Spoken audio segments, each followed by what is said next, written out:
Hey YouTubers. Hey, I just wanted to give you guys a heads up or an update on my system. I know you guys saw the video before where I had a couple of Tesla batteries sitting on a cooler and it was kind of a half-assed job, but don't mind you, the wiring is still not pretty. It's a rat's nest, but I know what goes where, who does what. So as long as I know it, it's all right. So some changes that I've made compared to my last video is I installed an MPPT 6150 charge controller. It's 150 watt or 150 volt solar panel in, 60 amp out max.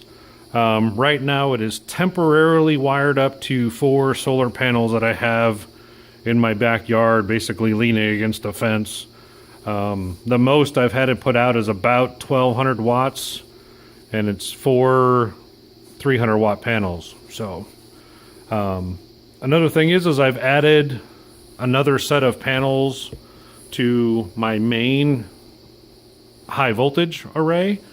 So my original setup had one row of 4 Canadian Solar 315 watt panels and then 4 Hanwha 330 watt panels. Well, since then I've added 9 285 watt Suntech panels that the voltage is about 5 or 6 volts off compared to the 8 panel array, but both of them coming in now go into there, and since the sun is low in the day, I'm only getting about 2.5 2.4 somewhere around there kW at any given time, but when summer rolls around I should be hitting close to 5 kilowatts total, which is the max that this box here can do. This one here can basically only handle 4,800 watts total.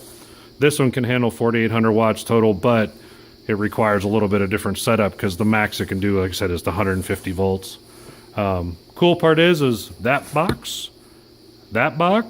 are tied into these two. So the comm controller, which I do my remote setup, and then that's just the local display, you know, for both of these. So it's nice. I can change a couple of values here and there. Some other modifications that I've made is I now have the DC coming from this box and from this box go up to the disconnect or to the wow, I can't even talk today. Sorry guys, I'm like really tired. It's been a long weekend. To the distribution blocks that go over to the control or to the inverter here, comes over, goes to this inverter, comes down, goes to the DC shunt, which of course is on the negative. For anybody who's ever done one of these, don't put it on the positive. You'll actually fry the board. Positive comes down, comes to a disconnect. Into the disconnect, I have a 50 amp breaker that handles this shelf, which is this panel box here. And then coming down off that switch also comes down to another 50 amp breaker to another panel that does this shelf, and I'll explain more once we get into this a little bit more. Some other changes, if you notice here, is that I have an actual BMS system running, which is pretty cool. It's made by ZEVA out of Australia. So the ZEVA box connects to, that's the actual main BMS. That connects to this board. And then there's another board here, which I got to put the cover on because I was doing some testing. But it only monitors this Tesla battery and this Tesla battery.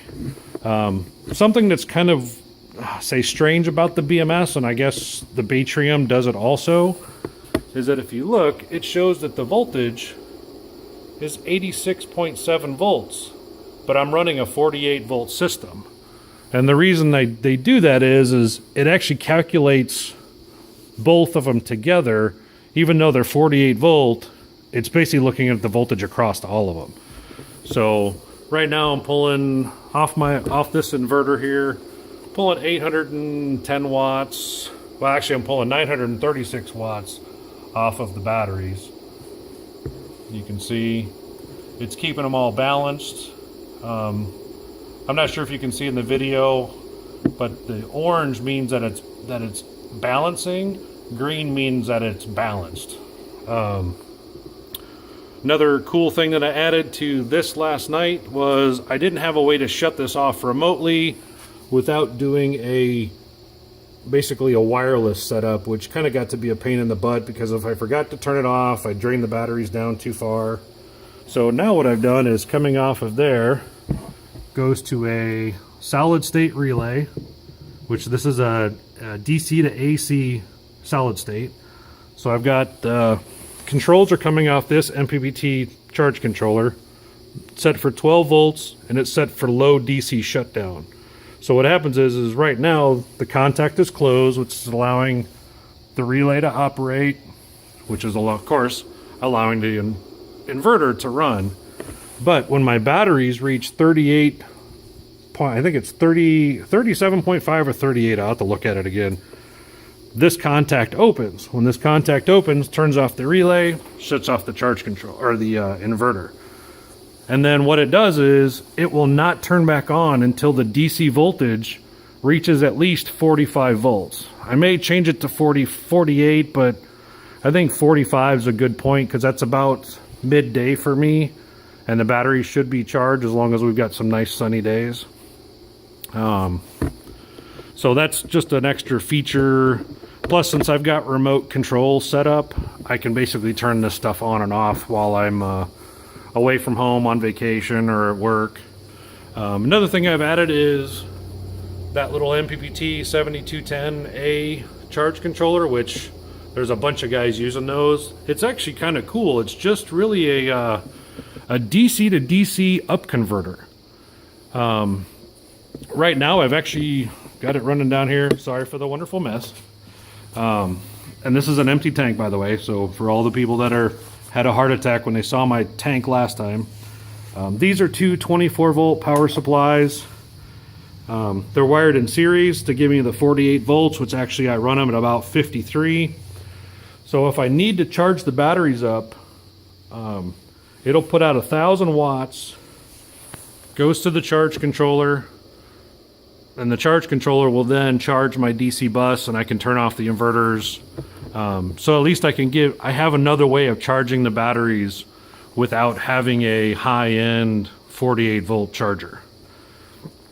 Some other changes I made. The last one I only had 4 of these batteries sitting up here. This is all changed. I now have 4 each sets of 4 12 volt batteries in series for 48 volts. And these are 26 amp hours or 1.1 kilowatts. So I've got 4 kilowatts. That's the other set that I had made before. That's another kilowatt. There's another kilowatt. Then the Tesla batteries. And then I removed some of the other seal lead acid batteries. But basically this one is connected to this string down here, and then this one is connected to this string, just in case if I need to work on anything. I've got disconnects. Everything is fused. They're a little oversized, but that's okay. Just in case. These will actually pop before, of course, the Teslas will. Sorry, it's really cold in my pole barn. The battery, it's kind of funny, these batteries during charge and discharge, because basically these batteries, I charge them up during the day, and at about 4 or 5 o'clock in the afternoon, I turn on that one inverter, and it basically puts 800 watts onto my house. I think the last time I ran for about 12 hours before it reached the shutdown. Like I said, sorry for the wiring. It's a big, gigantic mess. But my plan is that this is all going to get changed. I'm going to redo some of this because I've got 2 midnight solar external disconnects. They're going to go on the other side, outside the door on this wall. Move some of this stuff around, make it a little bit nicer, prettier. Maybe put up some more of these trays to help guide everything through. The controls I want to do a little bit different, but this shelf I actually want to get a plastic shelf. You know, Walmart or Lowe's or whoever carries them, they're like 30 or 40 bucks. But they're like 5 foot tall. They're still about the same height as here, but they come out a lot farther. I mean, you can come out to here. That way I could put more batteries up on top. I can separate the 2 Tesla batteries a little bit better, straighten up the wiring, hopefully run the wiring behind everything.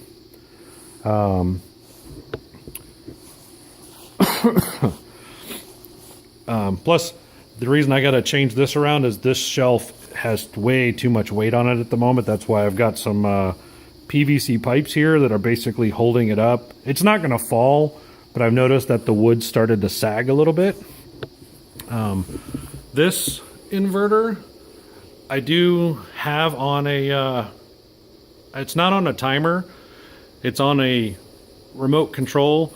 The only time I really use this one is if I'm making a lot of power, which happened, I want to say about 2 weeks ago. We had, I mean, it was bright sun from about 8:30 in the morning till 4:30 in the afternoon. It was so much that I was actually putting like 60 amps of current into the batteries, and they were charged by like 11:30 in the morning. So to help, I would say, burn off some power, instead I don't want to have dump loads or anything, I can kick this on, which I might even set up to do automatically if I start making over a certain amount of power. But I'm having a ball doing this stuff. I don't know if you know, I know there's some guys that are doing this to save money, which I am doing, but I'm a huge nerd when it comes to wiring and trying things out. I mean, I put in that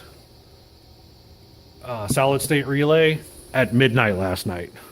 I couldn't sleep. I was like, what the heck? I'm going to get up and play around for a little bit. So, but like I said, here's an update. If you guys have any questions or ideas, let me know. Like I said, I know the wiring is terrible. I will fix it, I promise. Hopefully it'll be nice hopefully come springtime when we start making a lot of power. And stay tuned. I'm going to have another video posted on the ZEVA system. Thanks.